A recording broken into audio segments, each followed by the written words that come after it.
Importante rito yung sinseridad po ng bawat isa. Kung gusto niyo po ng reconciliation, pabalikin niyo muna si Tatay Digong. Siya naman po ang dapat kausapin. Siya yung Elder Duterte. At siya po yung nagserbisyo sa ating mga kababayan. Yung nakaraang 6 na taon, ginawa niya po ang lahat ng sakripisyo.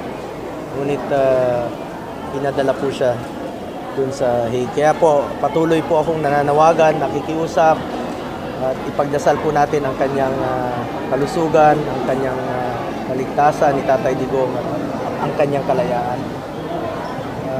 Importante rito sa pag-uusap na yan, kung sakali man merong pag-uusap. I cannot speak in behalf sa pamilya, no? But kung meron man po, bilang may personal position or my personal thought on this. Importante rito yung sinseridad. Dapat sincere ka sa pag-uusap. At unang hakbang dyan ay pauwiin si Tatay Digong. Kung kaya nyo pong ipadala sa loob ng 14 na oras si Tatay Digong, alam kong kaya nyo rin pong ipabalik rito sa lalong mabilis na panahon.